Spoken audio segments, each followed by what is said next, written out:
Did you know that most teens who drink alcohol get it from people they know? Usually their friends or family members.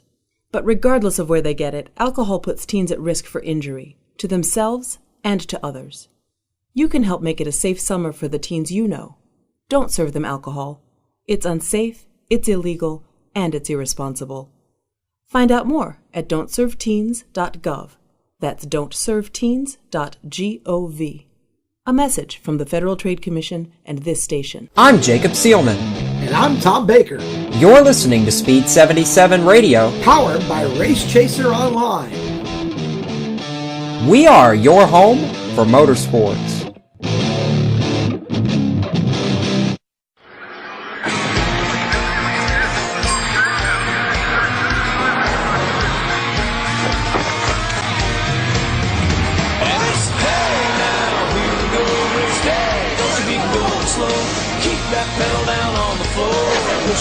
Can't take no more than hair. Since the flag came down, I'll be here to the last lap around. Worked all week, it's time to play. Gonna get a little bit sideways. Since the flag came down, be here to the last lap around. Worked all week, it's time to play. Gonna get a little bit sideways.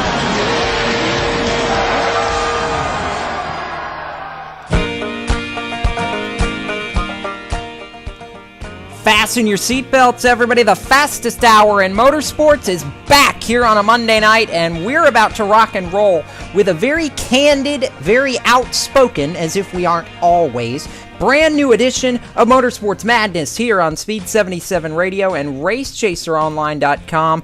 Going to be a wild one here tonight. We have got a ton to talk about, so fasten your seatbelts because we're glad you're along for the ride.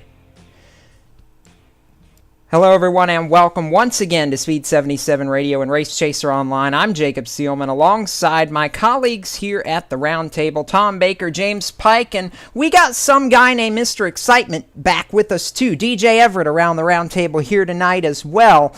Got a lot to talk about in a very short period of time, Tom, and certainly the news wires have been nothing but outspoken over the last couple days all across the motorsports world. A lot going on here that we have got to cover tonight. Oh, it's been a catastrophic social media dumpster fire, hasn't it? Dumpster fire? I wouldn't just call it a fire. I'd call it an inferno at the rate this thing's been burning. Yeah, boy, there have been just dozens and dozens and dozens of IQs severely burned in the flames from this one. What would it be if it weren't a little bit controversial at NASCAR's opening race weekend? And boy, I gotta tell you, I just absolutely enjoyed both days.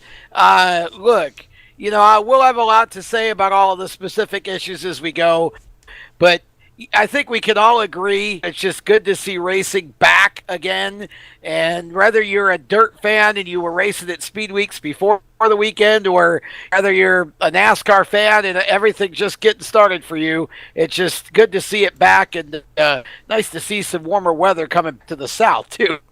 I know, it's about time we got out of this deep freeze, isn't it? And certainly the dirt track action has been rolling for almost a week in Speed Weeks. The paved track action, as you alluded to, Tom, just getting started on Saturday with practice for Daytona 500 qualifying. We'll get to all the dirt track stuff in just a little bit, but we want to start with one of the biggest stories of pre-Daytona 500 practice.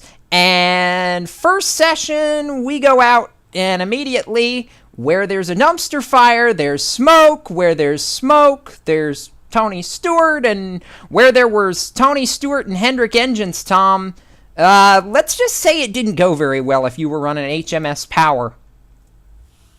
Well, no, and they had, three of them, I think, that blew up in a very short period of time. But, they didn't seem too worried about it. I think they were just a lot of times what happens is these teams push their horsepower to the limit for qualifying. They do some different things with the motors, running really lightweight oil and such, just to try and squeeze every of horsepower out of it they can for 2 quick laps. And sometimes they just go a little too far. And I think that sounded like what it was with the Hendrick bunch. It seems like every year at this period of time at Daytona, one engine manufacturer has an issue, and this year it was Hendrick, but certainly didn't seem to make a difference in the race performance on Saturday night, nor did it seem to matter at all yesterday in qualifying. They all ran fairly well, although you have to wonder if maybe they backed off a little bit more than what they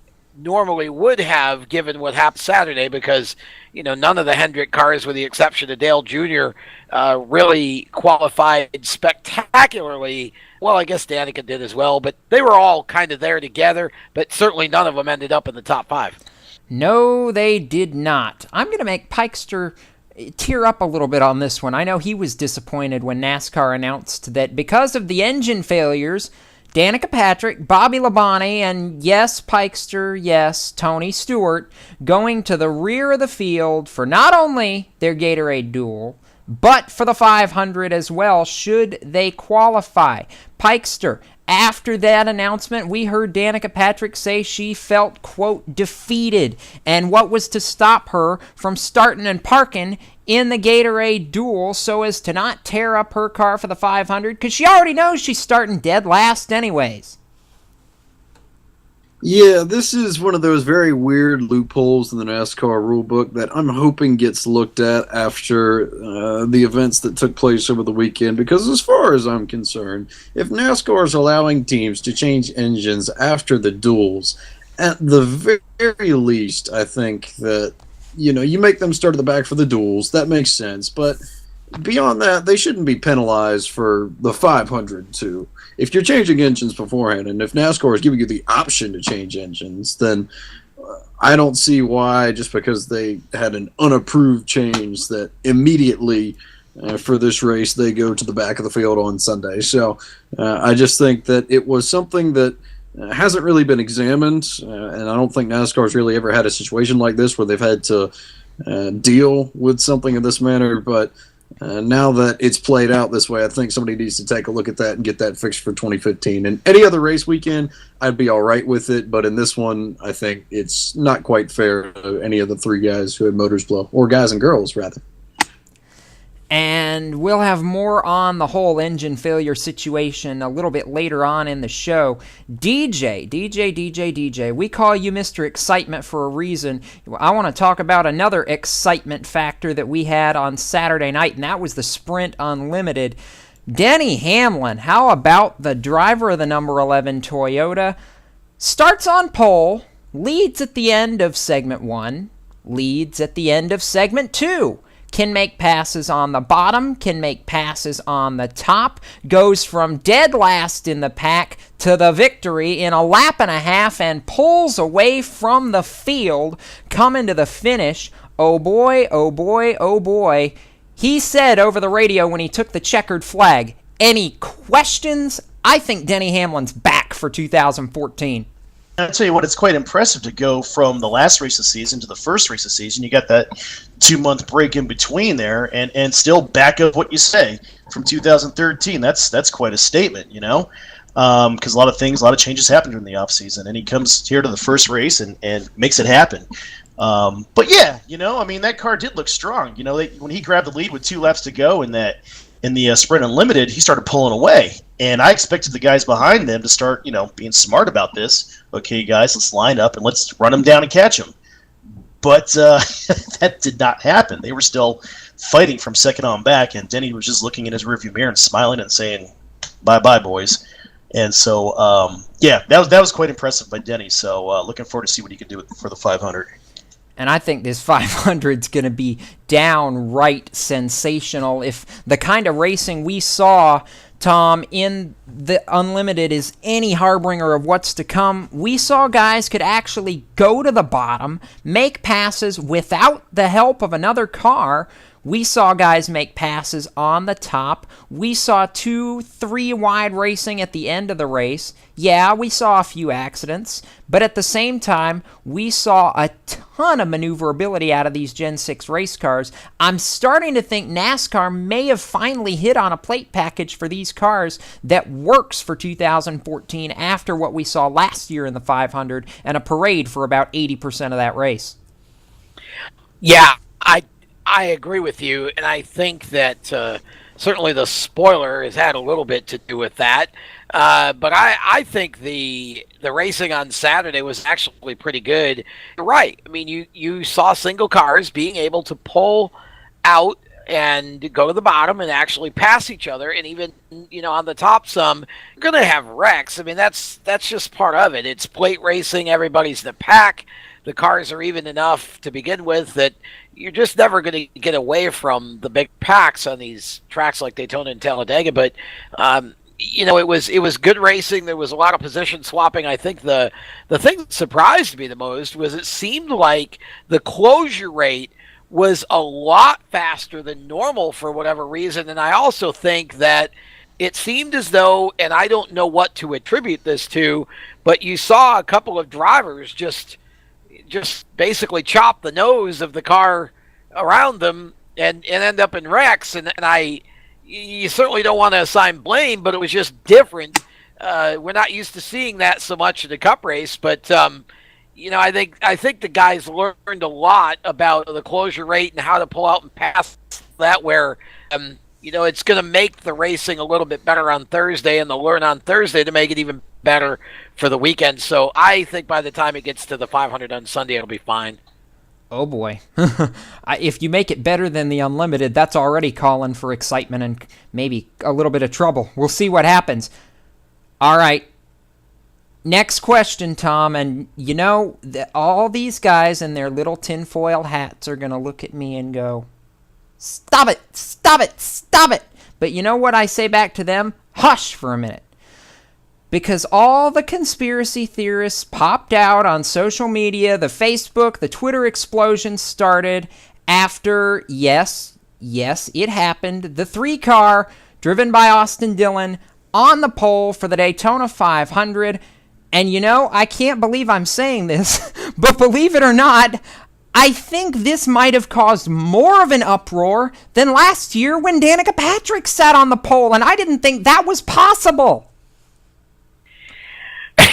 Well, there are a lot of smart people who really sounded stupid yesterday. I'm sorry. I'm just going to call this what it is. If you are sitting out in our audience and you really seriously believe that NASCAR has the power to control not only the technical side of the 3-car, but the driver's skill, all of the other drivers and teams and their setups and their willingness to go along with this grand scheme of theirs, if you also believe they can control Mother Nature and the wind and the track temperature, you know what? You just need a little help. That's all I'm going to say. It's insane. Oh, and I'm going to have a lot more on that subject coming up in our Black Flag, Checkered Flag segment. But I will say this, because this is fact. Austin Dillon on the pole for the Great American Race. It's the 4th time in the history of the Great Race that a 3-car has sat on pole position. Last time by the Intimidator in 1996. Austin Dillon returns the 3 to the top spot on the pylon at Daytona. And oh, by the way, that ECR engine that powered him to the pole powered the guy in second as well, who also locks in a front row spot for the 500, Martin Truex. James, there were guys that said Truex wasn't going to be able to do half of what Kurt Busch did in that number 78 car. Well, you know what? I think Truex may have just fired the first shot. I think those people are in denial that this Furniture Road team has made a ton of strides in the past few years. You think back to the early days of that team, how they were fighting for a top 35 spot at best and struggling to make races a good majority of the time. suffice it to say that this is not your grandfather's Furniture Row racing team. This is a very solid, at I'd say worst middle of the pack, 25th mid team, and usually better than that. That's part of the reason why Martin Truex agreed to jump ship from Michael Waltrip Racing in the first place. So this is a sleeper team to some degree. It's a good race team, and I think it's a really nice thing, as far as I'm concerned, to see him kind of validate their status with a good run on qualifying day like that. A diamond in the rough, Kurt Busch called him last year. And before we go to our first caution flag of the evening, want to give a shout out to Daniel Suarez, the driver of that number 6 Sunoco Toyota, who beat and banged and bashed his way to a victory last night over Cameron Haley in the K&M Pro Series East season opener at New Smyrna Speedway. If you think short track racing isn't all that, you should have been at New Smyrna last night to watch the finish of that one. Unreal racing for the lead pretty much the entire race. Yeah, Daniel Suarez got out in front and kind of left everybody for a little while, but coming to the end, it doesn't get much closer than that. You're beating, you're banging. It was classic short track racing, and Daniel Suarez, the only driver in the field that actually had won a K&M Pro Series East race coming into the night, wins his second race on one of the biggest stages in Speed Week. So congratulations to the Drive for Diversity and the Rev Racing team. They get the victory in the first K&N East race of the year. Race 2 going to take place on the Super Stretch tomorrow night, the Battle at the Beach. We'll have more on that a little bit later, but right now we're going to go caution for the first time tonight, and we'll be back with more of the madness after these words. You're listening to Speed 77 Radio, powered by Race Chaser Online, and we are your home for motorsports. Back in a moment.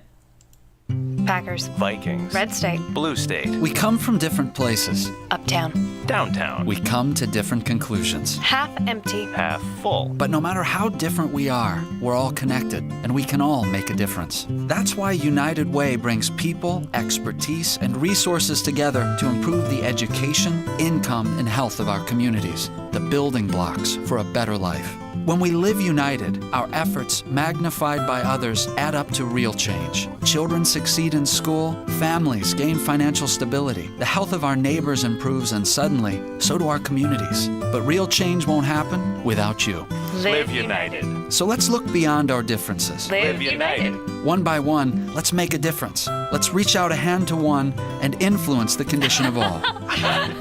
Live united. Give, advocate, volunteer. Live United. Sign up today at liveunited.org. Brought to you by United Way and the Ad Council. I'm Jacob Seelman. And I'm Tom Baker, You're listening to Speed 77 Radio. powered by Race Chaser Online. We are your home for motorsports.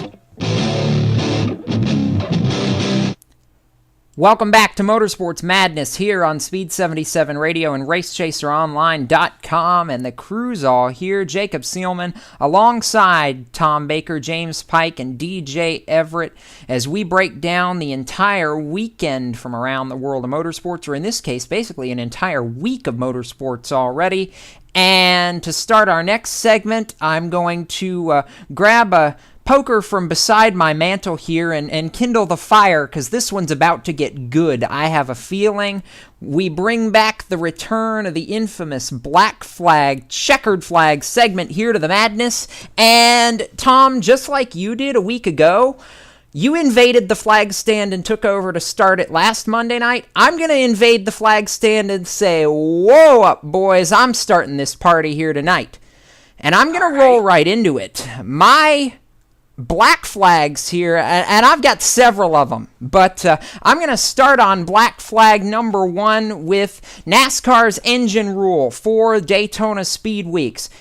As Pikester alluded to earlier, Danica Patrick, Tony Stewart, Bobby Labonte, all going to have to go to the back for the Daytona 500, basically because of a loophole in the NASCAR rulebook that says you can change the engine after the duel, but not before, otherwise you're basically screwed at that point. So, NASCAR, this is what I got to say on that. come on, guys. It's time to look at your rule book and make a change, because it's absolutely ridiculous if you're letting these guys put in a fresh motor for the 500 anyways. If they've got to change it before the duel, put them to the back for the duel. I don't care. They can deal with that. But why on earth are you making them go to the back for the 500? It's a double whammy that's completely stupid. Danica's right. They may as well just start and park. I know she knows better, and they really can't, because the whole owner point situation throws her status a little bit into jeopardy. But if you're a guy like Tony Stewart, who knows he's got the past champions provisional to fall back on and is the first driver that would be in line for that past champions provisional, why wouldn't you start and park? It's one of those moments of, I don't want to tear up my equipment, and I'm starting shotgun on the field anyways. The whole loophole, that needs to be closed up, and NASCAR really needs to make a change on that, because it's going to put some teams, and has put some teams, in a hole for this year that they really don't deserve to be in. So the engine rule gets my first black flag, and my second black flag tonight goes out to all of you people wearing your tinfoil hats and sitting up there on your little clouds in La La Land, or whatever you want to call it, that are trying to accuse NASCAR of fixing Daytona 500 pole qualifying so that Austin Dillon would specifically sit on pole position. No, absolutely not. No way, no how. And I'm going to back up my philosophy on that too. Austin Dillon's qualifying run, courtesy of the National Weather Service, coming off turn 4, which is where, according to telemetry, Austin Dillon made up the difference between the 5/100ths he was off the pole and the time that he ultimately used to sit on the pole. Dillon had a headwind coming off turn 4 down the front straightaway. The wind was coming from the northeast, which is exactly the direction, blowing straight down through the tri-oval towards the start-finish line. Easy. Headwind behind you means you pick up steam coming to the line. Dillon did exactly that, got the top end speed he needed, and picked up the pole. Martin Truex, on the other hand, coming off turn 4, he was tracking pole by 3/100ths of a second. And keep in mind, this is about half an hour later after Austin's run. Truex comes off turn 4, and this time the wind's shifted. You've got an east wind now coming into the tri-oval. That's a crosswind. That's going to buffet the car around, make it harder to drive, and scrub off some speed. Lo and behold, where did Martin Truex lose his pole time from? Between the exit of turn 4 and the middle of the tri-oval where the start-finish line is. NASCAR's good, but like you said earlier, Tom, even they can't control the weather. Austin had some help, and the wind just bit Martin Truex. Now, guys want to go a little bit further and say, oh, well, Austin had a bigger restrictor plate, just like the same guys accused Danica Patrick of having a bigger restrictor plate a year ago. Well, here's the deal.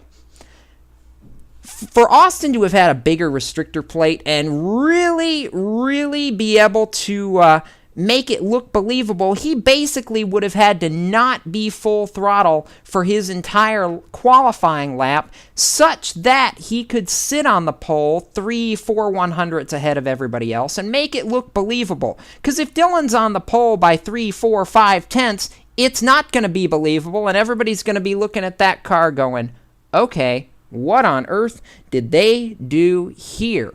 No. Telemetry shows that Austin Dillon was flat out on not only his warm-up lap, but his at-speed lap number 2 as well. There was no brake, there was no lift. Dillon had the wind in his favor. There's nothing wonky going on with the telemetry. I'm sorry, but y'all in your little tinfoil hats need to go back home, take off your little tinfoil hats, and wake up. NASCAR didn't do squat. Austin had the fastest car. He's had the fastest car since preseason Thunder, when he ran a lap virtually identical to the pole speed he ran in a mock qualifying session during preseason Thunder. He ran nearly identical time during final practice for Daytona 500 qualifying. And in fact, Paul Menard, his teammate at ECR, I might add, actually beat him in final qualifying practice. So anybody that thinks Austin didn't deserve to sit on that front row, come on, guys, get real, wake up. He earned it just like Danica Patrick earned it last year. And oh, by the way, Austin qualified slower on his pole lap this year than Danica did 1 year ago. Theory debunked. Tom, what have you got for your black flag? Well, now that you stole mine, one of mine anyway, and I'll let you gladly have that. Although, might I point out that NASCAR also obviously fixed Martin Truex's run as well because they felt bad about the Broncos losing the Super Bowl, wanted to give the folks in Denver something to smile about. So they made sure that Truex got second but didn't get first. So they had to go even further with that and make sure that they tinkered with the cars such that it just wouldn't go quite as fast as Austin Dillon.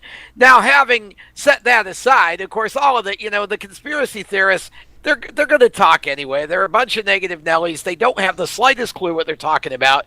Honestly, they're not even real NASCAR fans. It's like if you're going to be talking that kind of junk, go back and watch the World Wrestling Entertainment every week like you should be. I don't even want to hear it.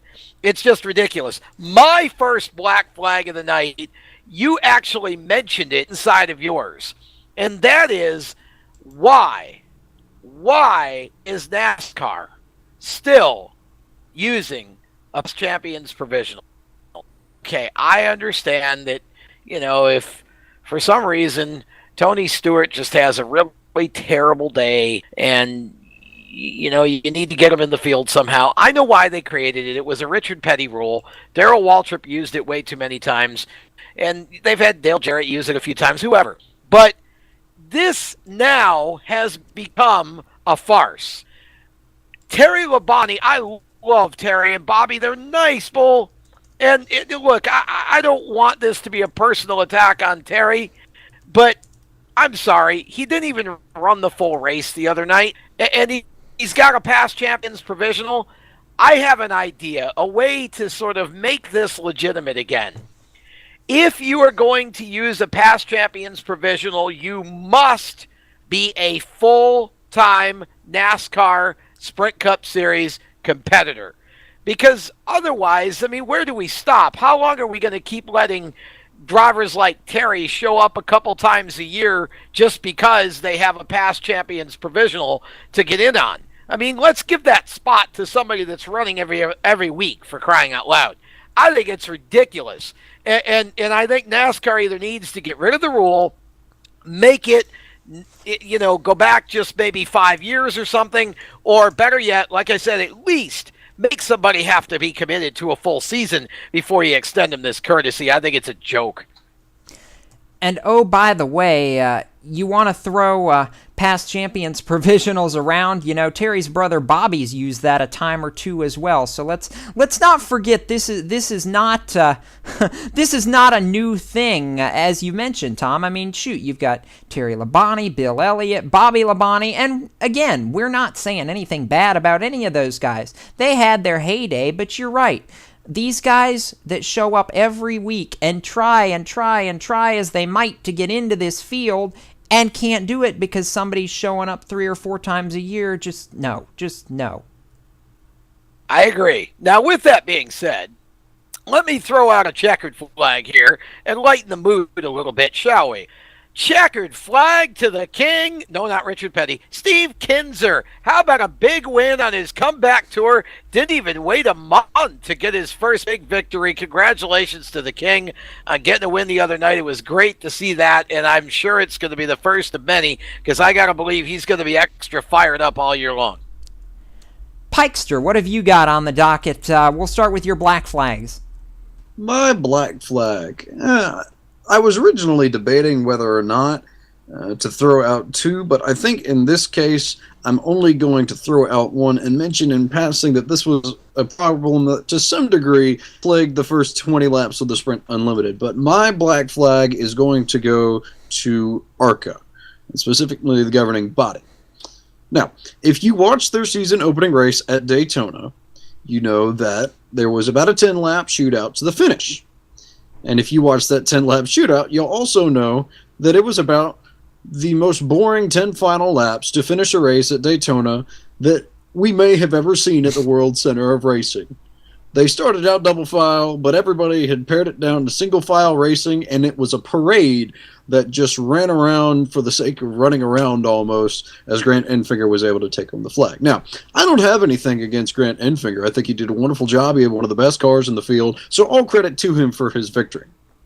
But I heard Frank Kimmel say something that struck me in his post-race interview, and he said that they've got to look at this package and that it was ridiculous. And I thought about it, and I realized, you know what? He might be onto something here. Because if you've got guys that are so afraid to jump out because they know that their cars just won't be strong enough on the outside lane and or in clean air to get around the gigantic train that rolls around on the inside, and if you're inherently discouraged by the package, then what are you going to do? I mean, you could come on the other side and say that, oh, nobody's aggressive enough and nobody wanted to go get the win. And it certainly appeared that way on the screen, but if you've got a package that just discourages all of that, then I think I got to go to the series and say shame on you guys for not developing a package that was A, racier, and B, fun to watch. It was just a terrible thing to watch. It was terrible for the fans, terrible for the drivers, and no fun for anybody. So I think my black flag is going to go to ARCA, and I'll just say that they need to get that package fixed by Talladega so that the outside can be as racy as the inside, and that you can have a group of 3 or 4 cars be relatively as strong as the 8 or 10 that are naturally going to be on the bottom. There's got to be a little bit more parity between those 2 lanes at the super speedways. Checkered flag, on the other hand, is going to go to a guy who we might talk about a little bit later, so I'm going to try and save the majority of what I'll say now, but I definitely want to mention him. Checkered flag is going to go to James Stewart, who had a fantastic race in the 450 main in Arlington during this weekend's AMA Supercross. Got the first win on the eastern swing of the tour in Dallas. And it looks like over the past 2 weeks, he's really answered the call, so to speak, especially after Chad Reed went down in Anaheim, or I believe it was Anaheim, San Diego, one of the two. But I think for that week, the whole series was in limbo. And fans were asking, who's going to step up and challenge Ryan Villopoto and try and take his crown? Who's going to be the guy that says, you know what, I'm going to go after this title and see if I can shut down his streak? And you have to say that in the past 2 weeks in San Diego and in Arlington, that James Stewart has been that guy with back-to-back wins. He's cut down the advantage that Villopoto has on him down to 14 points. Been really, really strong over the past few weeks. And it makes me wonder if we might have a really, really nice battle for that 450 title after all.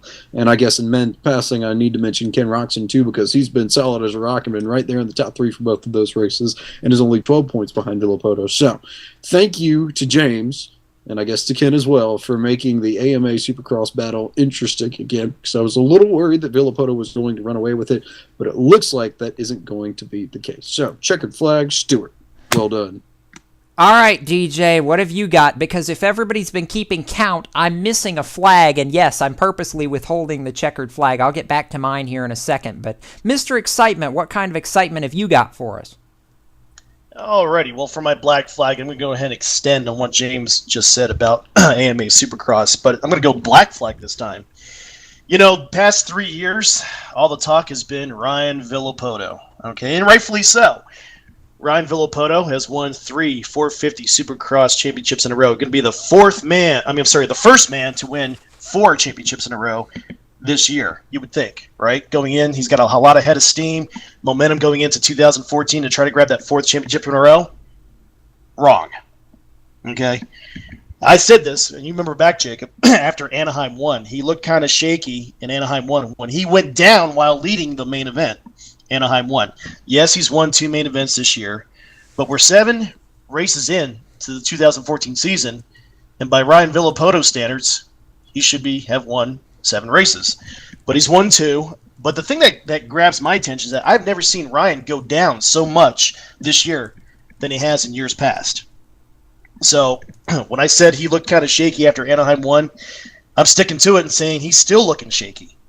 And you would think by now he would start hitting his stride and running away with it like he usually does and clinch the championship with still a race left or 2 races left in the season. But, as James just said, that, it's going to go right down to the wire. Because we have a rookie by the name of Ken Roczen who is, rising to his standards that he should be. James Stewart this year, like James said, showing some unbelievable maturity on that bike this year, grabbing 2 wins in a row in San Diego and Arlington. James Stewart was about 22 points behind, not too long ago, was 22 points behind Ryan Villapoto. He's now cut it down to 14. So James Stewart is coming, and Ryan Villapoto is somewhat faltering after, in his standards, a 4th place dismal finish in Arlington last Saturday night. So, Ryan Villapoto still looking shaky. Don't know what's going to have to happen to get him back to where he should be, which is winning races on a continuous basis. My checkered flag, actually, Tom kind of stole my thunder. I was going to have Steve as my checker flag, but I'm going to go ahead and switch gears and stick with AMA Supercross. The AMA 250 Lights, we're going to talk about this later on, I'm sure, Jacob. The AMA 250 E-Series had their first race this season in Arlington, and we have this rookie running his very first 250 Supercross event in Arlington, and he puts it in victory lane. Adam Cincerillo is the kid's name, 17 years old, out of Port Orange, Florida. He is part of the Monster Energy Pro Circuit Kawasaki team, the 250 version of Ryan Villapoto's team, and puts it in victory lane in his very first 250 Supercross event. So watch this kid in races to come. There you go, Jacob. And oh, by the way, the last man to win a AMA Supercross 250 main event in his debut start was not Ryan Villapoto, as per popular belief, but it was actually Trey Canard. So there's a little fast fact for you from the two-wheel world. We're going to slip in a commercial break right here, but we've got more blacks and checkered still to fly from the flag stand. And oh, by the way, Kyle Souza just popped out here around the round table, and we're going to talk the UNOH Battle at the Beach as well. That's coming up next on The Madness. You're listening to Speed 77 Radio, powered by Race Chaser Online. We'll be back right after this. My name is Joe Thompson. I'm 29 years old and I have a career that I love as a systems analyst. Career. It still sounds cool to say that word. I never could have gotten on this path without a college degree. And if the college me were here, he'd tell you. I never would have gotten to college without Big Brothers Big Sisters.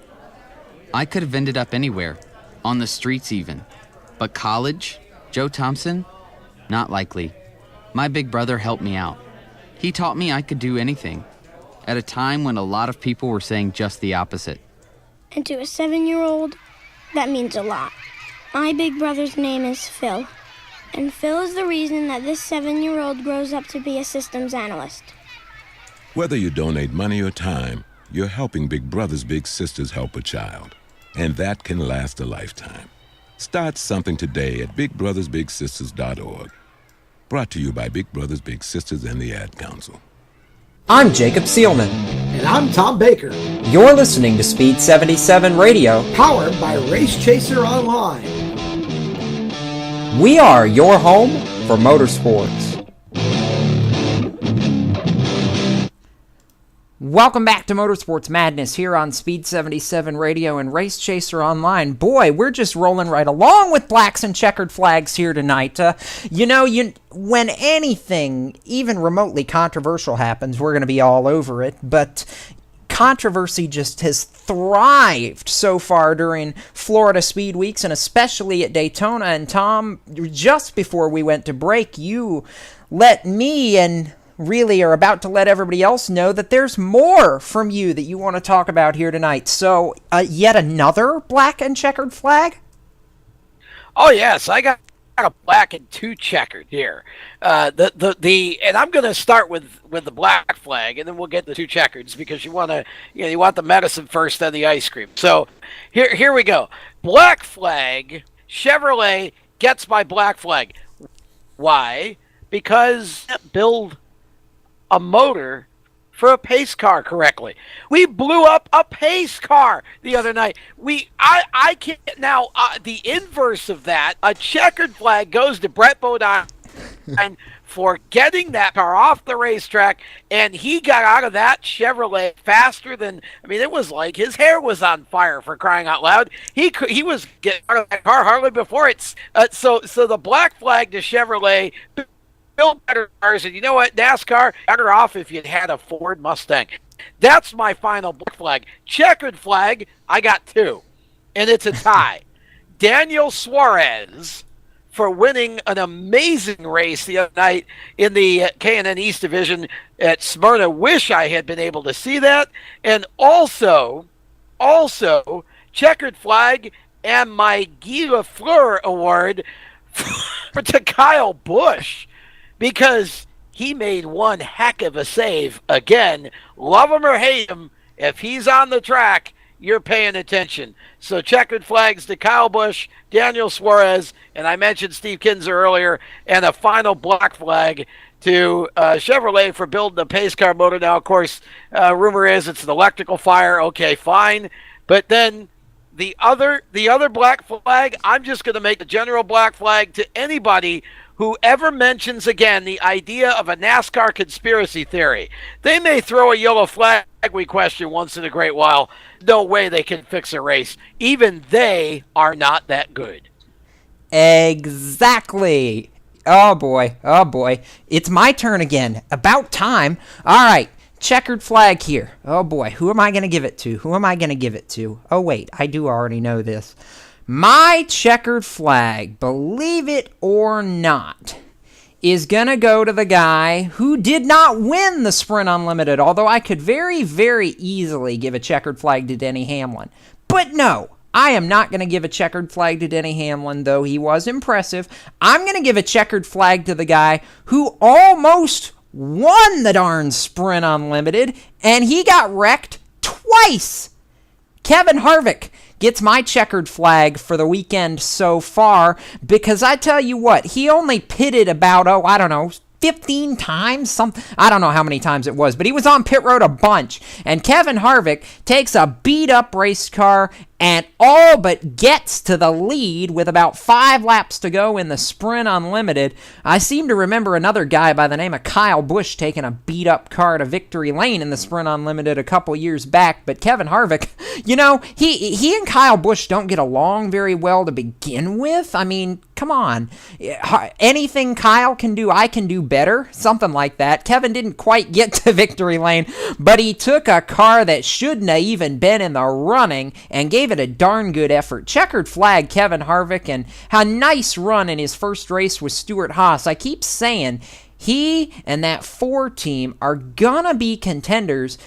We know he's good at Daytona. He won the 2007 Daytona 500. I just think Harvick is going to be good no matter what this year. And by the way, we're going to a track after Daytona where, he's the defending winner. Look out for Kevin Harvick. Checkered flag for him tonight.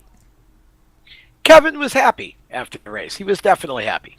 We do call him happy. We do. He's a happy kind of guy, at least right now. And he may be happy on Sunday, because I'm going to tell you got to watch that car in the 500 too. Kevin knows how to get it done, and Kevin is definitely one of those drivers that I think is going to pit, not because the RCR team wasn't capable of winning a championship, but simply because sometimes you do make a change like this and get a fresh start.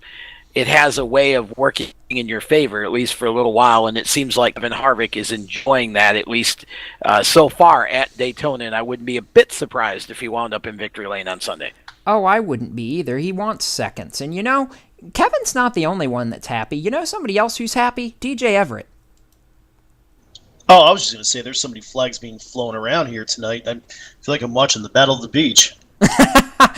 Beautiful segue right there, my friend. And for more on the Battle at the Beach, I want to bring in the fifth member of our esteemed cast and crew here tonight, Kyle Souza. Kyle, I know we want to talk the Battle at the Beach, but I really should have given another black flag, and maybe this can be a black flag for you, but the modified feature last night at New Smyrna, just, I cringed by the end of it. No.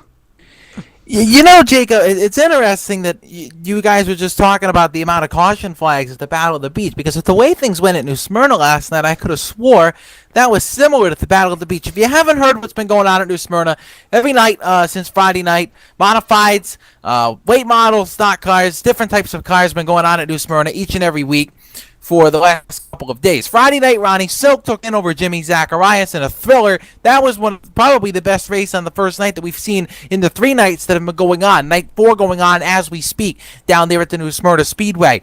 On night number 2, the modifieds return to the track, and once again it was Ronnie Silk holding off defending NASCAR Wheel and Modified Tour champion Ryan Preece.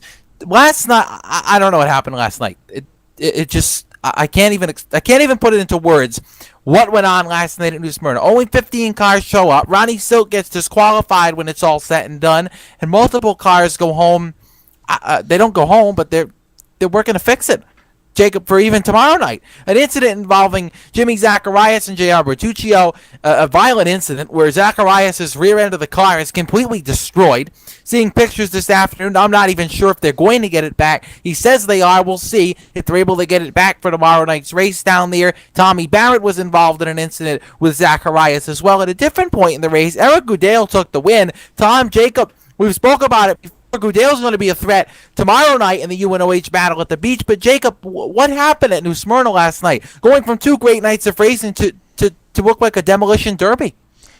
Everybody took their heads and stuck them somewhere they didn't need to be sticking them. That's basically what it looked like. I mean, come on, guys.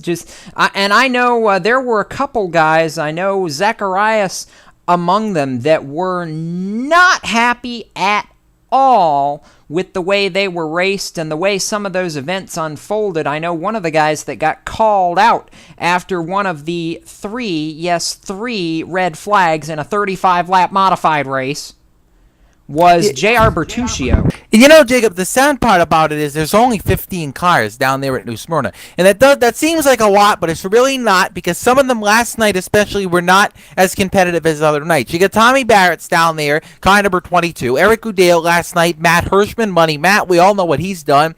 Andy Sykes, Ryan Preece, Spencer Davis, a couple other guys that you can throw in the mix, but only some of them, it seems, are in contention to win. And it just makes it even more astonishing that something like this would happen when Zacharias had been running so strong over the course of the last couple of weeks. Tom, I know he spoke about earlier this week, Zacharias was fast in practice. He was going to be up there in the front. He's been in the front the first 2 nights. He was in front last night. I just don't understand what happened in a matter of one night to the next where these guys just completely lost their heads.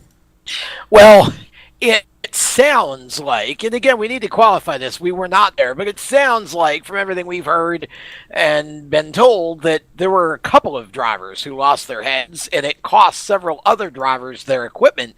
And that's always a shame when that happens. When you get a guy on the racetrack that's more interested in retaliation or something, a hissy fit with his race car than he is in going forward and winning, it invariably ends up involving innocent victims, and you have collateral damage. And for Jimmy Zacharias, that was basically throwing away a race car. I mean, it just was. I'm surprised that he was not injured from the looks of the car, and it's really a credit to the safety equipment and such. Not a big fan of what I'm hearing about what went on there last night. It's going to make tomorrow night's race very interesting. I hope everybody can get cars back. Otherwise, it might be a good-sized heat race.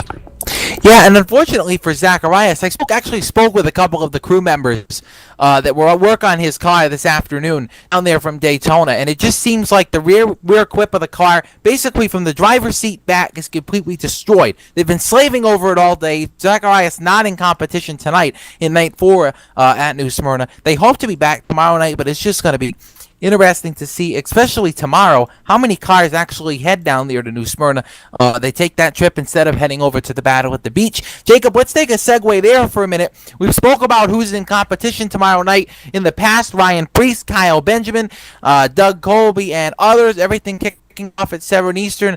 All right, let's see. Let's go around the round table a little bit. Who wins the modified portion tomorrow night? Jacob, start with you.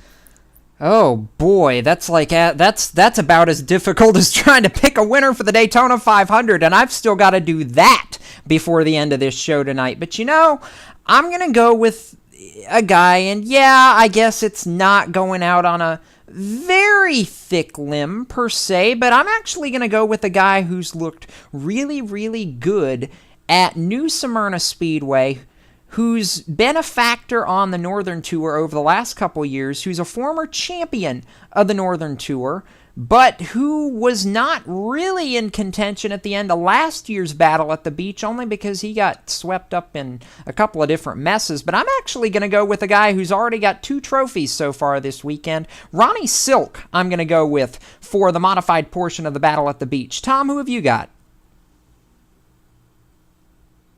Good gosh, I really haven't even had the chance to review the entry list. I know it changed a little bit today, and I don't really know who all is going to have this ready, but certainly Silk would be a good pick. I would have liked to have seen, somebody like a Jimmy Zacharias pull it off, but I don't even know where to go with this one because I have the feeling this is going to be as big of a destruction derby as New Smyrna was last night. So pretty much it could be last man standing. I'll go with you and go with Silk because I think Silk certainly has a good shot at it, and really not knowing exactly who else is going to be healthy enough to run this thing, that's as good a pick as any for me.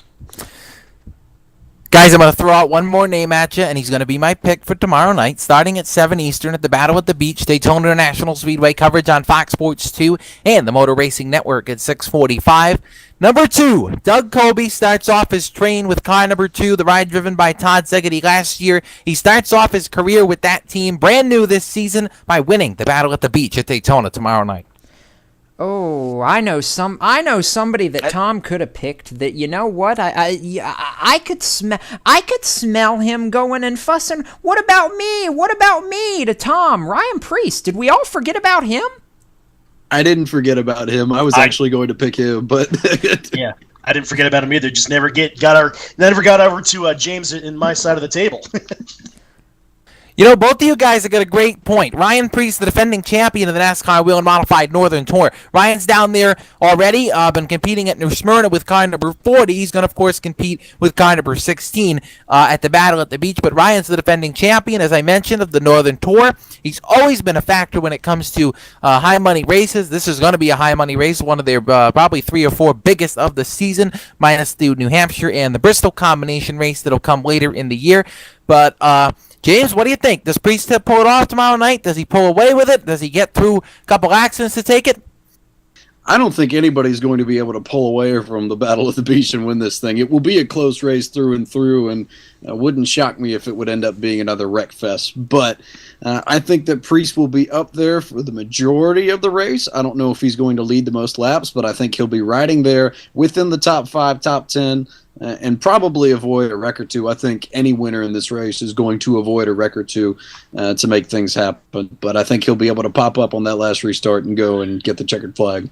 Well, let's be honest here. I mean, goodness gracious, Ryan Priest certainly is a good pick. And I mean, I thought about Tommy Barrett, and I also thought about Andy Seiss, but I wasn't sure Andy was entered for this particular event. I'm not sure he isn't concentrating on Smyrna, but I mean, I just wasn't sure who was left unscathed after all of that last night, and who was even going to be able to still run. But tomorrow night's going to be interesting. I hope the changes they made to the track are good, and we can get a little bit more side-by-side racing instead of just a lot of slam banging and cautions, endless number of cautions like we had.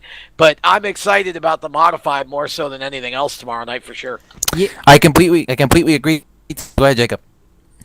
Tom, I do want to add something just real quickly. Originally, the number 11 car that's normally driven by Andy Seiss was entered for the Battle at the Beach, and it looks like that car, as of the official entry list today, has been withdrawn. Howard Harvey was originally going to run that 11 car with another driver, but looks like no battle for Andy Seiss, at least not this year, which is a shame because you're right, he was competitive last year, and while we're talking about Southern Tour guys, don't overlook the Myers brothers either. It's like I said, it's like pulling drivers out of a hat to try and win this race because, as Tom, I know you've mentioned, you're not a fan of temporary tracks at all. No. But I'm looking forward to tomorrow night if it gets any better, for sure. And a side note from that, of course, the K&N race coming after, but it all kicks off at 7 Eastern tomorrow night. Just to take a side quick thing from that, the Battle at the Beach last year had multiple caution flags. We spoke about possibility of multiple cautions tomorrow night as well. I just think that this year they know a little bit more about what is going on with the racetrack. It's a little bit of a change from what they had last year, but I really think that these guys have gotta just slow down. It seems like the braking spots in this track, it's easy to be bumped from behind and taken around, but they've gotta do something to save race cars. These guys, this is their first go around of many over the course of the season. They just don't have the financial state to be fixing a race car every week, and I think that's gotta come into play, at least at the start. Maybe at the finish, these guys are gonna go all out to the checkered flag, try and win at Daytona, but I think at least the start, they gotta slow down a little bit, at least get some rhythm going. That's exactly right. And Kyle, you mentioned it. I want to bring it up real quick. The K&N Pro Series portion of the battle tomorrow night. We watched a great race from New Smyrna last night, as we alluded to. Tom, tomorrow night, the K&N race for the Battle at the Beach, we saw as many, if not more, cautions than in the modified race. But last year we saw a slam-banging finish again. Cameron Haley, sparks flying side by side, won that one. He comes back on a ton of momentum, finished second at New Smyrna last night, slam-banging again. He's my pick for the K&N Pro Series East race. Who have you got? Well, again, you could throw drivers up in the air because they're almost anybody who sees this race is capable of finishing up front, especially on this track because it's so unpredictable and you never know what's going to happen. But you stick with a hot hand. Daniel Suarez is the hot hand right now. Daniel was the one that beat out Cameron Haley. They slam banged each other. Daniel came out on top. You got Cameron, I'll just take Daniel, but I'm going to tell you the guy to watch, and it may or may not surprise some people because he was up there last year. Keep your eye on Gray Galding. Gray is going to be a tough out tomorrow night at the Battle of the Beach, I think. He's going to want to win and make up for last year. Not to steal your thunder, but it wouldn't shock me if Haley got one back on Suarez and got the Battle at the Beach. I think they definitely made a statement last night at New Smyrna. I think they're the two guys that you really have to watch and at least have to throw into the hat, regardless of who you believe is going to win this race. But I think I'll take him. I think it's just going to be really tricky to go back-to-back and sweep both of these. So, I guess it's my turn, right? Yeah, I'm with Tom on this one. You got to go with the hot hand, but Daniel Suarez is going to be my choice. Watching that race last night, Jacob, 11th to 1st in 48 laps. He was the guy that was actually doing all the moving around in that first 50 laps of that race. And not only did he get up to the front, he held on to it. He fended off challenges from a few guys there at the end. He nosed out Cameron Haley at the start-finish line for the win. But Daniel looked impressive last night, so we're gonna have to hopefully translates that over to Daytona. Jacob, Tom mentioned him. I'm going with Gray Galding. Got to redeem himself from the little bit of a beating and banging he took last year towards the checkered flag in the finish. Galding takes the K&N East race tomorrow, and he'll join Doug Colby at the checkered flag table on Wednesday morning. Oh boy, I hope we haven't used up all the steam in our crystal balls because we've still got some more left to go here before this show wraps up. With that, though, we're going to take our top of the hour caution flag, Kyle. We know, just like the rest of us will be, that you'll be paying attention to the Battle at the Beach tomorrow night, and we look forward to talking about it with you on Thursday night's Stock Car Steel SRI Motorsports show. Oh, by the way, race fans, that's going to be at a special time, 6 p.m. Eastern, 5 p.m. Central, if I can do math. Every once in a while I can do that. But 6 p.m. Eastern time for the Stock Car Steel show on Thursday because, there's this little thing called the Gatorade duels, Tom, or I guess what are they calling them now? The Budweiser duels. I hate all these sponsorship changes, but they're under the lights in prime time, 7 p.m. on Thursday. That's right. So our show will go 1 hour earlier than normal, just so that we can move aside. And, of course, we want to watch the duels as well. So we're not going to try to – we're just going to move up an hour and run a special show at 6 p.m. and be ready to go for 7 so we can get everybody back in front of their TV sets. Guys, I'm set to join you. I'll be headed down there to Daytona Wednesday morning to get set for the weekend festivities, including the 56th running of the Daytona 500. I'll talk to everybody Thursday night live from the World Center of Racing. We'll put you to work, Kyle. We're going to take a break, and when we come back, we're going to talk dirt action and much more. We're going to bring Stephen Ovens into the house, the last member of our six-pack here tonight. But first, these words. We'll be back after a caution flag. You're listening to Speed 77 Radio and Race Chaser Online. We are your home for motorsports.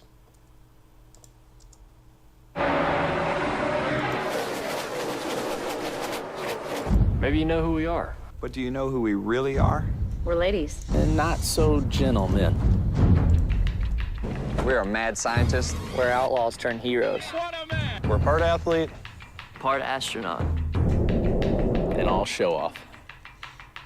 We're a flash mob. We're bigger than most towns. We're everything. You never expect. He slammed into the jet drop. We're always testing the limits and each other. We're the unknown coming at you at 200 miles per hour. We're fire. We're smoke. Nerves colliding with steel. We're the loudest party on earth. We live at the corner of Mayhem and Maine. Oh no! They crossed the line, and guess who wins the race? Where anything can happen. It usually does.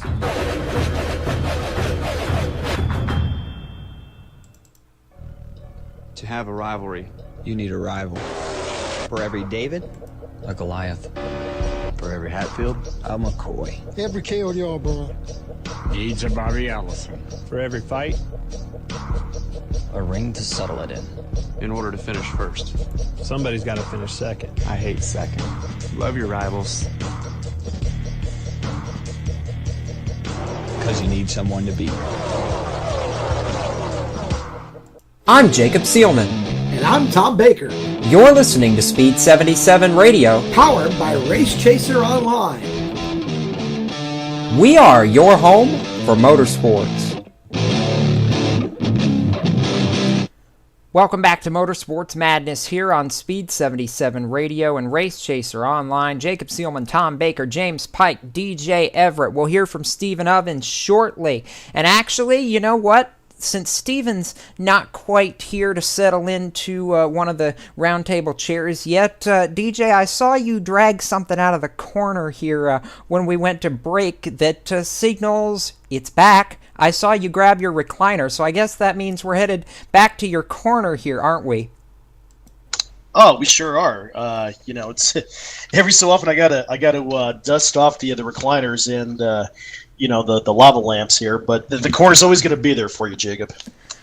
Well, I tell you what, let's go into the corner and let's talk some dirt action and some AMA Supercross action, and we'll pull in Stephen Ovens here momentarily to talk Volusia. But I'm going to start with you, DJ, because you and Tom both alluded to him in our Black Flag, Checkered Flag segments, but let's talk the Dirt Car Nationals, and let's talk the World of Outlaws, because we had three exciting races, and we had three not so much surprise winners, but maybe we didn't expect them on their respective nights. Night 1, Brad Sweet for Casey Kane Racing. Gee, I wonder where we've heard that KKR story before. Oh yeah, Darren Pittman last year. Night 2, Donnie Schatz. Night 3, The King. Yeah, you know, the 2014 World of Outlaws season gets kicked off, as it does every year down in Volusia. And boy, oh boy, what a way to kick it off. I'm sure Steve Ovens would have more to say about this, but to go over some of the simple highlights of each night. Brad Sweet and Casey Kane Racing's number 49. What a barn burner that night was between him and Tim Schafer and Paul McMahon. The lead changed 3 times. Brad Sweet grabbing the lead with just 2 laps to go and putting in victory lane. on that first night. Night number 2, seems like Donnie Tequila Shots is already starting to make another charge at another championship here in 2014, taking the victory over Cody Dara, Darren Pittman, Paul McMahon, and Terry McCarl. Donnie Shots looked like he was just right in his comfort zone on that night. But let's talk about last night, probably the most popular of all 3 nights, Jacob. This year is called the Salute to the King Tour, and wouldn't you know it, the King himself, in race number 3, puts it in victory lane last night. Now, the reason why I say race number 3, last year, in accordance to Steve Kinser's standards, was kind of a dismal year, only grabbing 2 wins. The first one last year in April at El Paso Speedway Park in Texas. The second one didn't come until August in Junction Motor Speedway in Nebraska. This year, already in race number 3, he grabs his main event win. One of many, I hope, this year, as Tom said earlier. And his 577th career World of Outlaw main event. Jacob, what do you think about the King's chances this year of in his final full-time year of competition? What do you think of him having a successful year this year?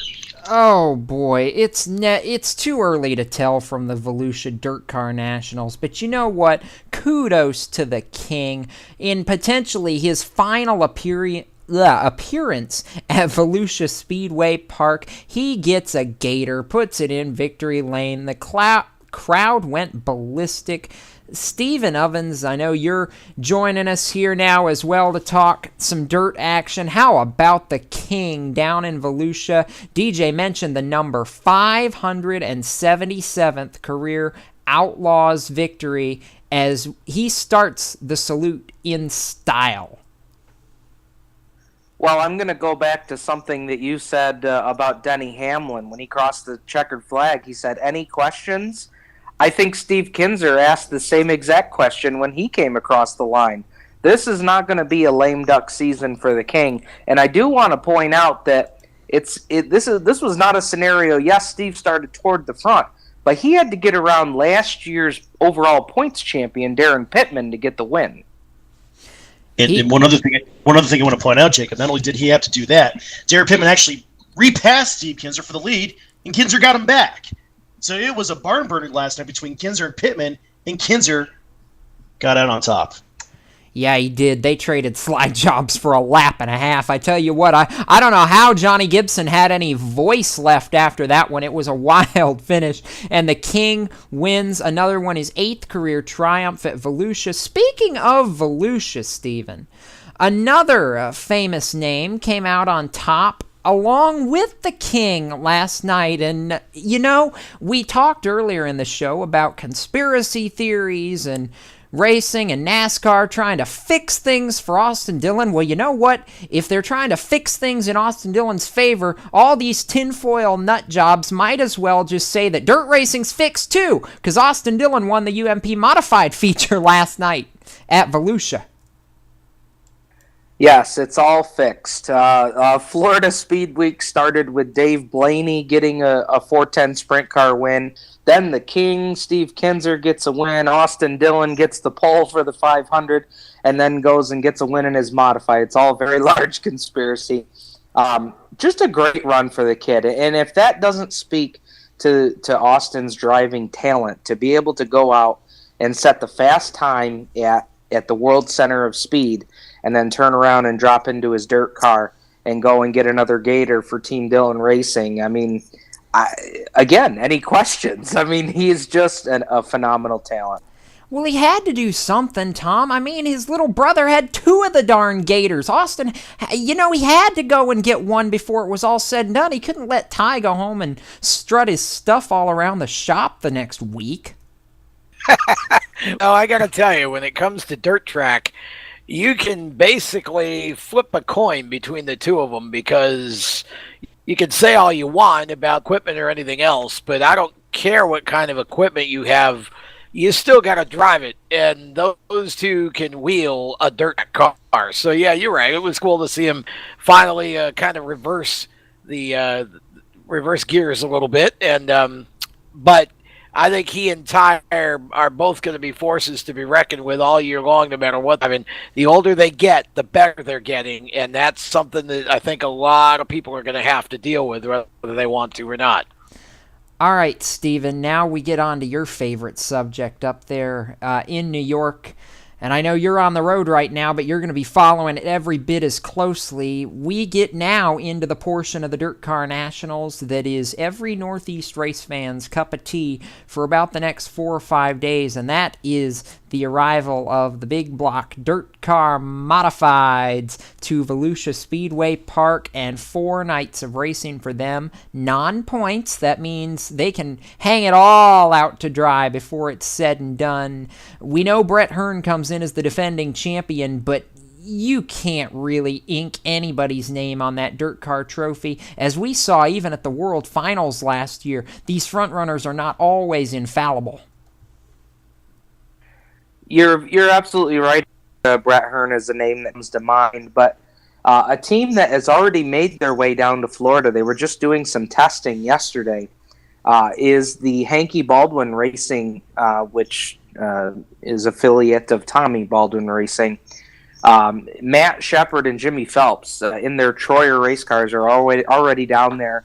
And I got to tell you, if you haven't seen the picture of Matt Shepard's car moving over to that new team with that 9H, that is a sharp-looking race car. And from what I've heard, they're getting it dialed in. And if that guy can get on a roll, we're going to see more Super Dirt Car Championships for Matt Shepard. Those guys are going to be strong. You also got to look out for the Gypsum Express cars with Billy Decker. Never count out Billy Dunn. I think last year was really a breakout season for Billy Dunn, and I would expect more of him out on the dirt car trail this year. Of course we can. He won the Syracuse 200. There's no race bigger on the dirt car trail than that.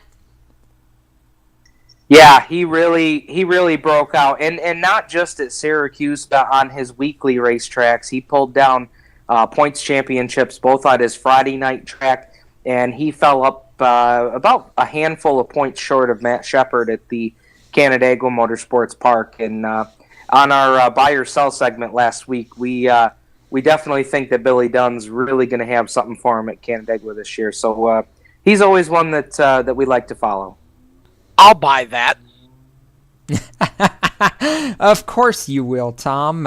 And DJ, I want to turn back to you now here. Back in our little corner over here. Fire the lava lamps back up for a second. Another guy I want to give a shout out to is another guy by the name of Shepard, but not in a dirt car modified. How about a World of Outlaws late model? Brandon Shepard getting it done in the Rocket Chassis #1 machine in relief of defending champion Josh Richards, while Richards sidelined by some undisclosed medical issues. Obviously, we wish a speedy recovery for the 3-time champ, but, you know, it's not just a testament to the equipment, because we know it's good equipment, but Brandon Shepard's been close on the Outlaws tour for many years in that late model, and finally gets one at Volusia. He sure does, and I tell you what, for for being a sub, that's the kind of sub you want for Brandon Shepard. You know, he's outstanding World of Outlaw dirt late model driver, and you know, to get it inside of that car and to have high expectations where that car is usually running up front anyway, he makes it happen. You know, just because you get in a good car doesn't mean that you're going to have automatic success. You have to have a good driver behind the wheel as well. And Brandon Shepard is a guy that you want to have as a sub. I would have him as a full-time driver anyway, but he made it happen, and he's just doing his job like he should be. So congratulations to Brandon Shepard on that win. Let's feed the rest of your corner here. AMA Supercross. We talked about him earlier. He's back, people, after a couple of seasons of dismal luck. James Stewart, JS7, gets the victory in Texas. DJ, hello, Stewart. That's right. The AMA Monster Energy AMA Supercross rolls into AT&T Stadium in Arlington, Texas, in front of 54,000 fans. And sure enough, James Stewart, 2 wins in a row, the first time since 2011 he has racked up 2 wins in a row. And I tell you, Jacob, and I'm sure James Spike would attest to this, this is a James Stewart that I have not seen in a long time. In the last 2 to 3 years, James Stewart has been kind of like the wild man out there. He either wins or he crashes. And I don't know what it is, whether he's come back maybe a half a notch on the aggression meter, but he's actually finishing races now, and now he's starting to win races. And the thing about what he's doing as well, I took notice, is that since Ryan Villopoto is having some dismal finishes here, James Stewart is taking advantage of that and is now close to within 14 points of Ryan Villopoto. We still have about 10 races left in the season. So race number 8 coming to your part of the country, Jacob, in Hotlanta this weekend. So the battle's going to continue. We can see if James Stewart can put a three-peat as we roll into Atlanta. The 250 East Series kicked off last Saturday night as well in Arlington. We already mentioned Adam Cianciarulo, the rookie, putting in victory lane his very first 250 Supercross event.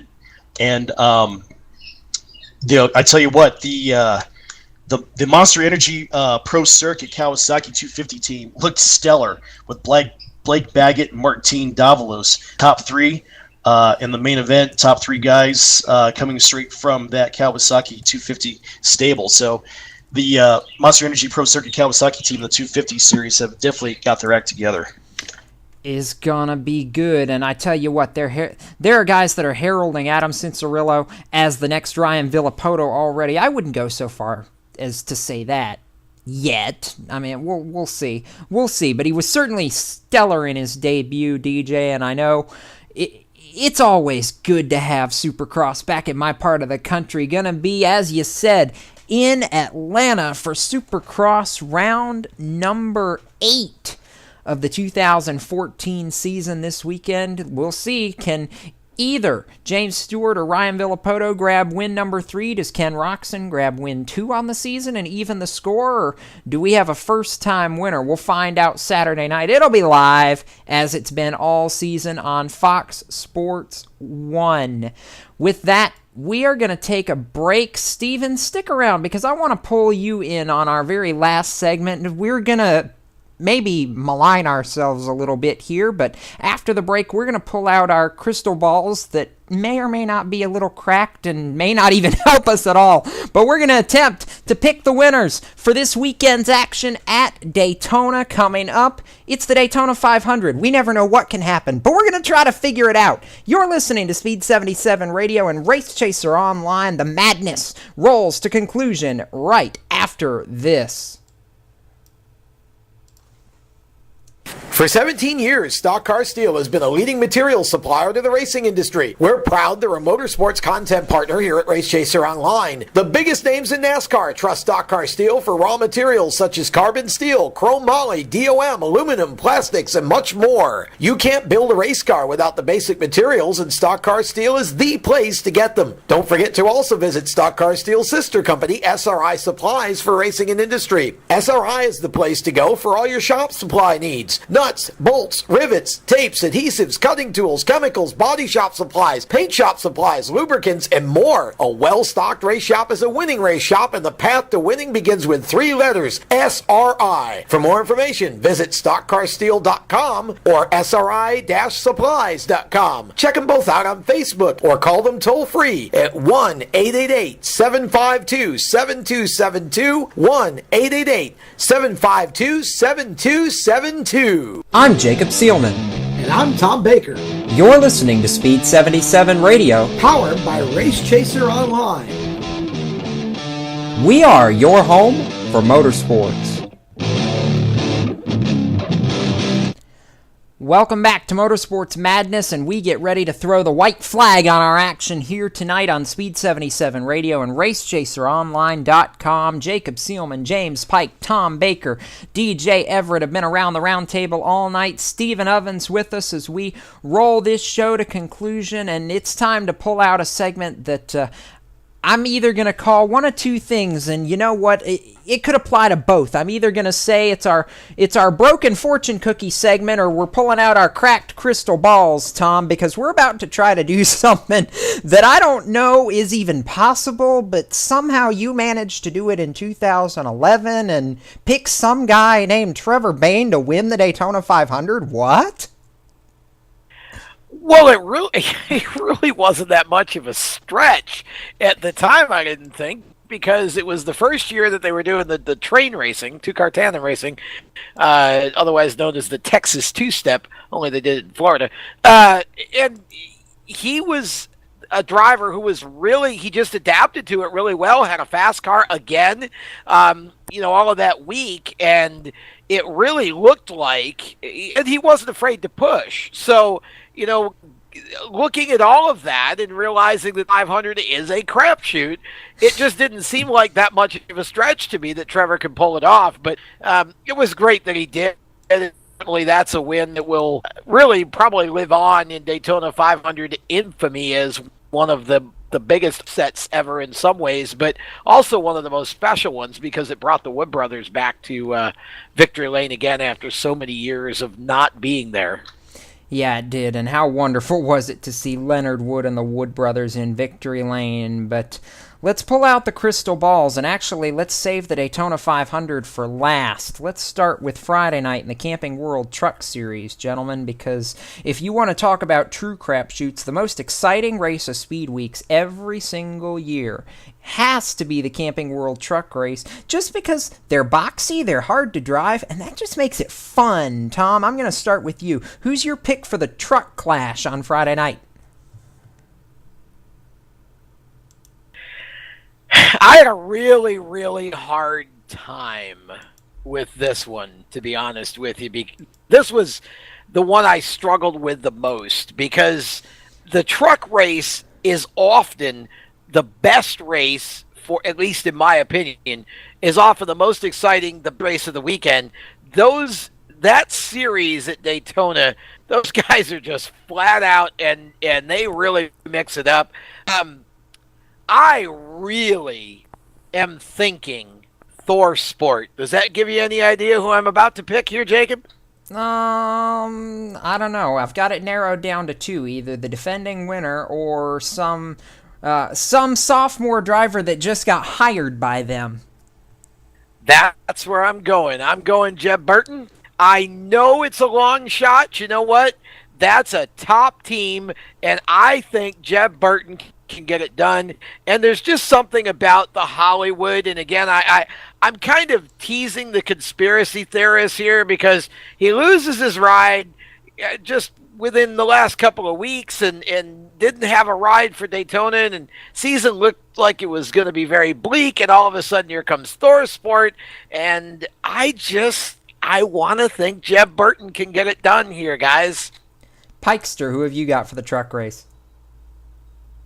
The truck race, you can try and go back and look at the stats. There's just no way to predict this. It is far and away the most unpredictable race of the 3 National Series openers that are run over the course of this weekend. So really, it just comes down to pulling names out of hats. And, I think I'm just going to say, because I'd like to see him win, and I think the storyline would be really nice. But Darrell Wallace Jr. in a KBM car, so it's going to be relatively quick. He'll have some of the better power in the field compared to the majority of the guys out there. Wouldn't it be interesting to see him win and become the first African-American driver to win at DIS, if my memory serves me correctly? Jacob, you want to correct me on that if I'm wrong? Nope, you are absolutely right. Stat Guy confirms that Darrell Wallace would be the first African-American to win at the Daytona International Speedway. Boy, the celebration and the party would go on all night if that happens. DJ, we call you Mr. Excitement. I hope that's not a harbinger to who you're picking. Oh, man, you know what? This guy's going to do it in an exciting way. He's going to do it in style. I'm going to go ahead and call this one right now. He's done this the last couple years at Daytona in a Cup car. In the truck race on Friday night, he's going to do it the same way. He's going to get down there in turns 3 and 4 on that banking in Daytona. He's going to get it sideways, save it, keep on going, and he's going to drive it to victory lane. My pick is going to be Rowdy Busch. Oh, I knew that's where you were going with that. Steven, you want to make a pick for the truck race? Who do you like? Well, the guy I'm going to go with is, call out your conspiracy theorist again, because what a story this would be. I like this guy because he's going to be in great equipment with Turner Scott Motorsports. And my pick, I'm going, and I'll also say that any driver you pick has a chance to win because it's Daytona. And for that reason, I'm going with Ron Hornaday. Ooh, you know what? I kind of like that pick because his protege, Todd Bodine, is the only multiple winner at Daytona in the Truck Series. Ron's never won there, but he's won everywhere else. Why not? And you know what? If you want to go with conspiracy theorists and you want to go with storylines and you want to go with somebody who's in top flight equipment and you want to go with somebody that would just rile everybody up to go to victory lane, I'm going to pick the only Turner Scott... Actually, I take that back. One of the last Turner Scott Motorsports trucks that's not been picked yet.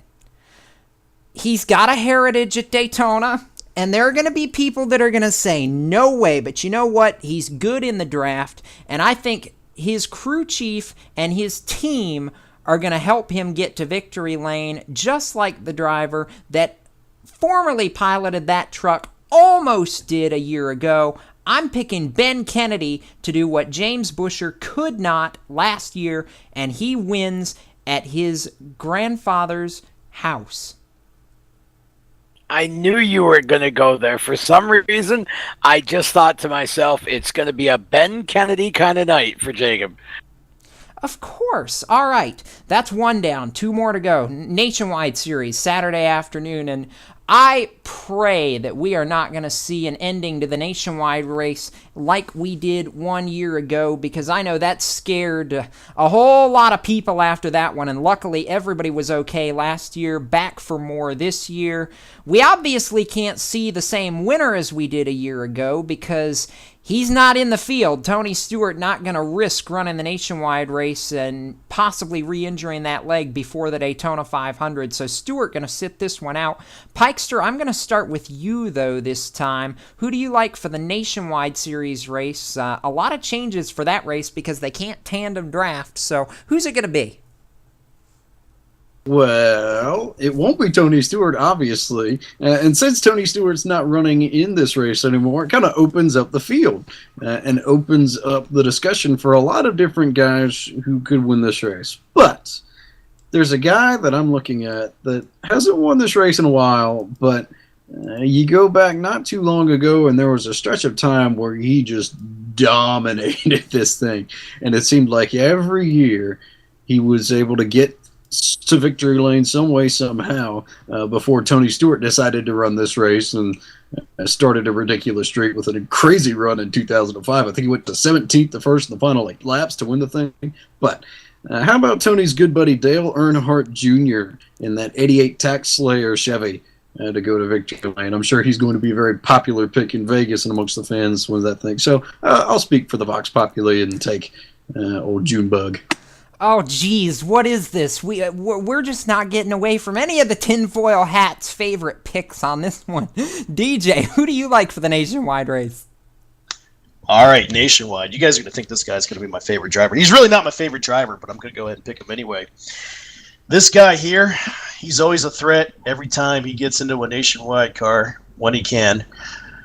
And here at Daytona, my prediction is going to be that he's going to drive into turns 3 and 4, get it sideways, come off the banking, keep it straight, go into victory lane. It's going to be Kyle Busch. Oh, good old Rowdy. You know what? You're right. He's got the second most wins in the trucks and the most wins in the Nationwide Series. You can't ever count Kyle Busch out of anything he gets behind the wheel in. Steven, Nationwide pick. Who you got? Well, guys, I'm going with a New York guy who's got a lot of momentum on his side. Not only with the Nationwide Series most popular driver for last year, but let's look at his favorite basketball team, the Syracuse Orange, 25-0, and he makes sure to let everybody know about it. I'm going with Regan Smith. And he won at Talladega last May, too. I like that pick of Regan Smith, Tom. You're high on Regan Smith, too. I'm not sure if he might be your pick as well, but who have you got for this Nationwide race?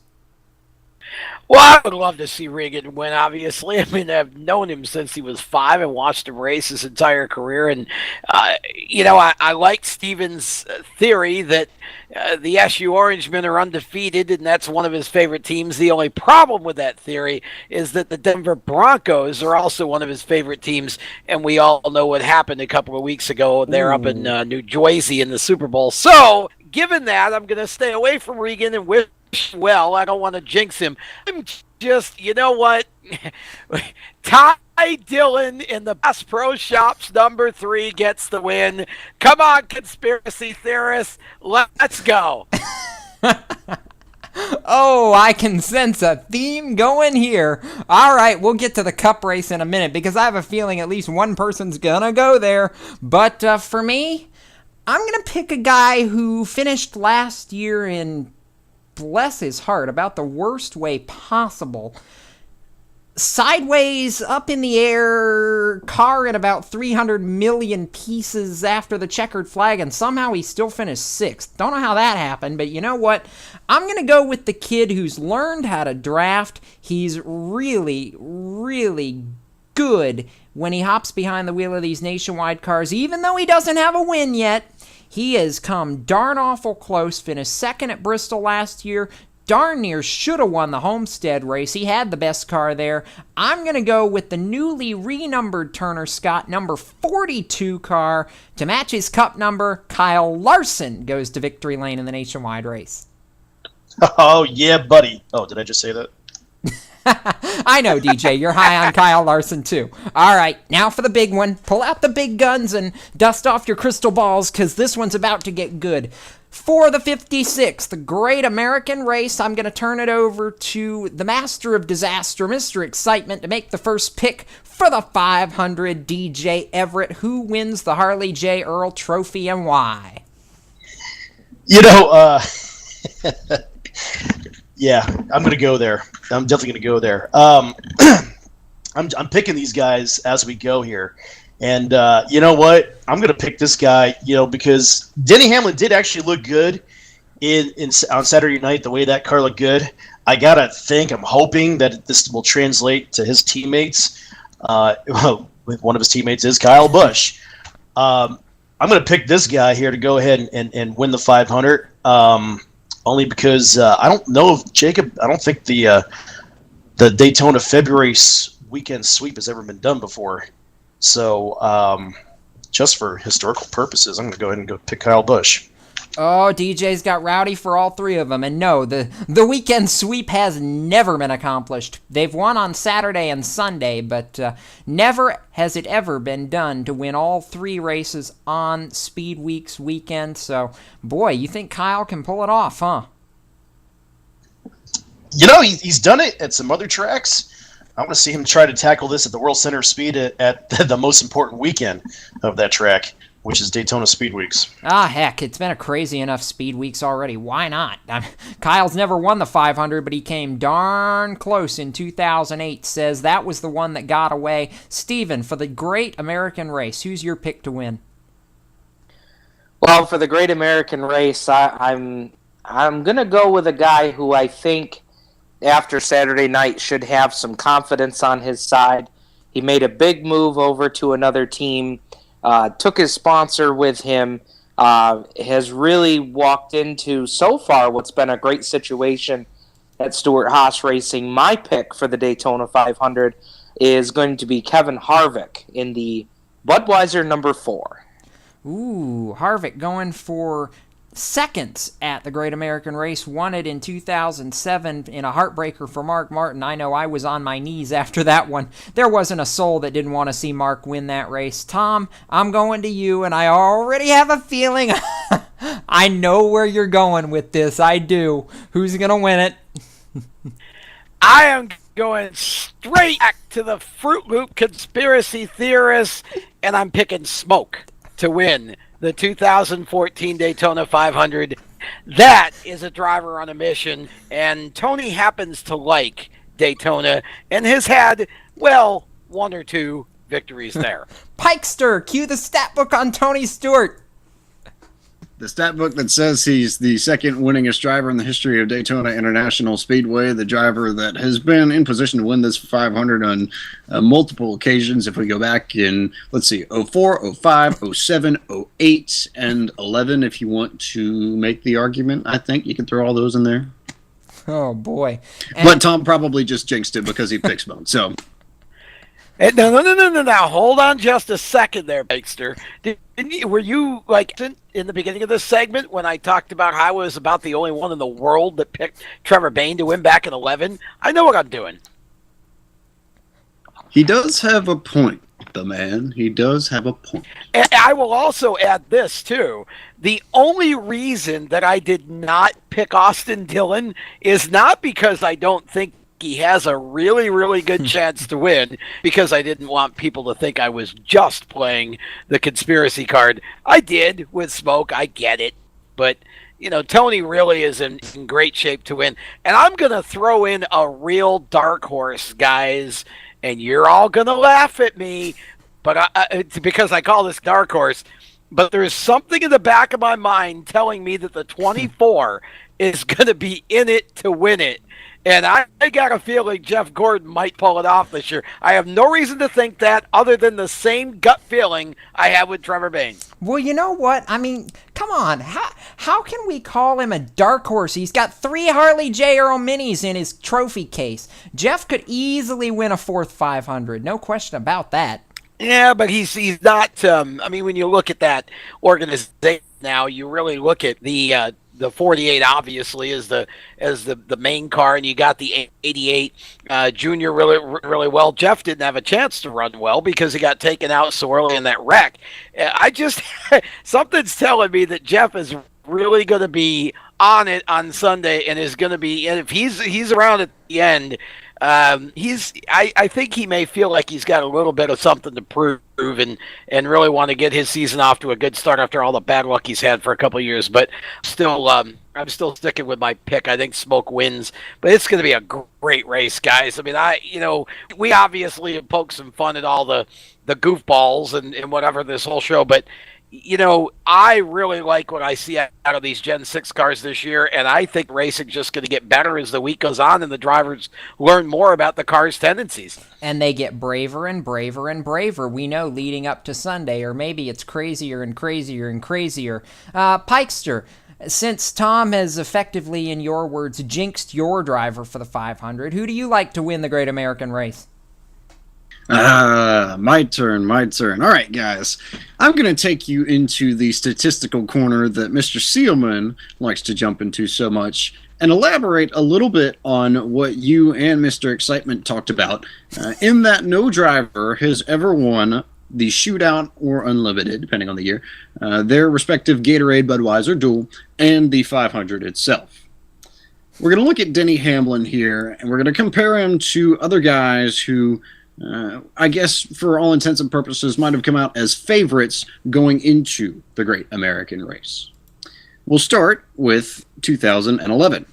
Kurt Busch won the Budweiser Shootout, won his Gatorade Duel, was very much the Vegas favorite going into the 500, didn't win it. 2008, Dale Earnhardt Jr. won his Bud Shootout, won his Gatorade Duel, didn't win the 500. Go back to 2003. Dale Earnhardt Jr. again. Won the Bud Shootout. Won his Gatorade Duel. Didn't win the 500. Shoot, even Kevin Harvick last year won the Budweiser Shootout. Won, or I guess the Sprint Unlimited rather. Won his Budweiser Duel. Didn't win the 500. Ended up wrecking. So, not that there's anything in it officially, but I would think history would say that it would be a very bad thing for Denny Hamlin to win both the Sprint Unlimited and his Budweiser Duel if he wants to have a chance to actually win the Daytona 500 at all. Now, on the other hand, there have been 2 cases where we've seen a driver either win the Shootout or rather Unlimited or the Duel and win the 500. Junior in 2004 and Dale Jarrett in 2000. So...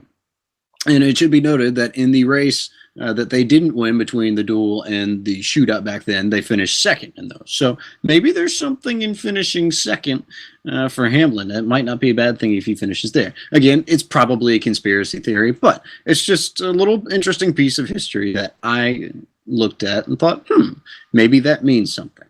So, with that being said, the one thing I've noticed in recent seasons is that the guy who actually wins the Daytona 500 is a guy who doesn't necessarily dominate over the course of speed weeks, but is there for the majority of the races and at least has a shout to win the shootout and or unlimited, the duel, and the 500.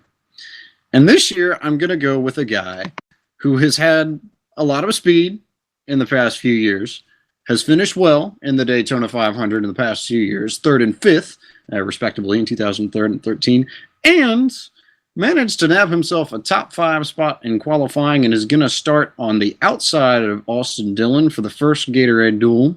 I'm going to take the Biff, Greg Biffle, to win the Daytona 500 because I think there's something in those Fords this year and that they might be as powerful as they were in 2012 when Matt Kenseth won the 500 and won his Gatorade duel, by the way. So there might be something in that if somebody else besides Hamlin can win the duel.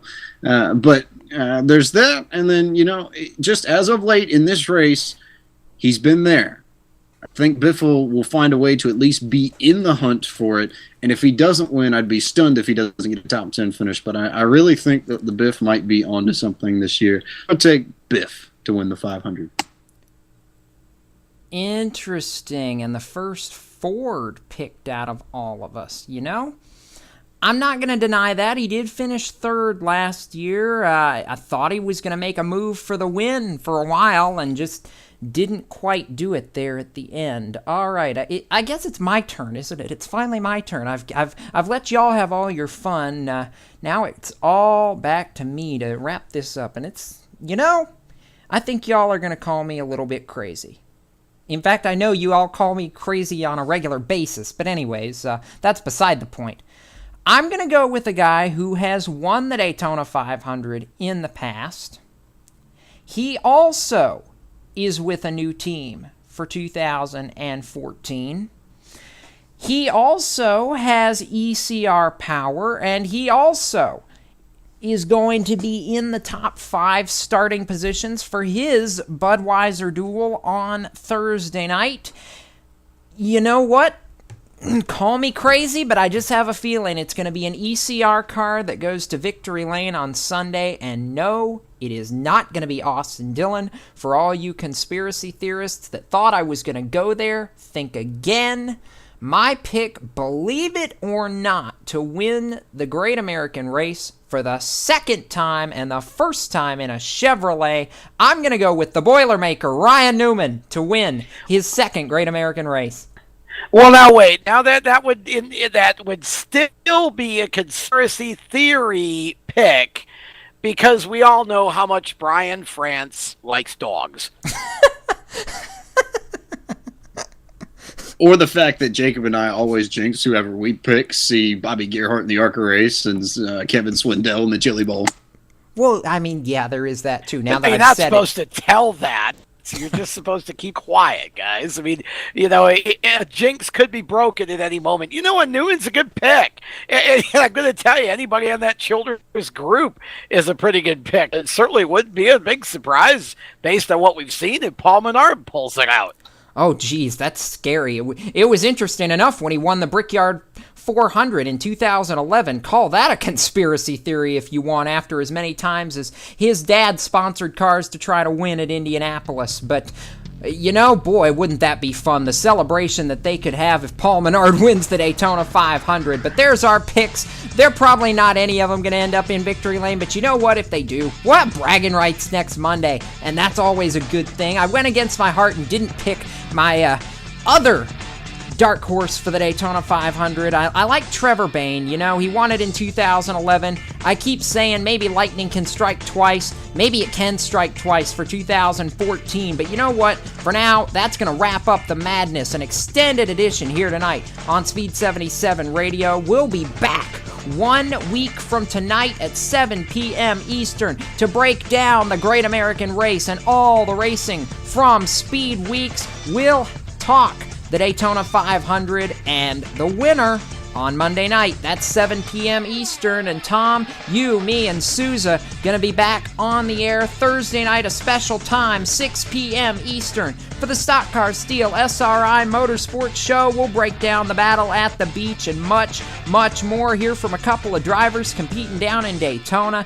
It's gonna be fun Thursday night. But for now, for the entire gang, the cast of characters, Tom Baker, James Pike, Stephen Ovens, Kyle Sousa, the irreplaceable Mr. DJ Everett, we call him Mr. Excitement for a reason, Joel Sebastianelli, and everybody else that makes it happen behind the mics and behind the scenes. Here at Speed 77 Radio and Race Chaser Online, I'm Jacob Seelman, reminding all you race fans to check out Speed 77 Radio and RaceChaserOnline.com for all the latest from around the world of motorsports, for news, driver interviews, and much, much more. So until the next time we're on the air, keep it off the wall. Until we meet again, we'll see you on Monday after the 500, folks. So long.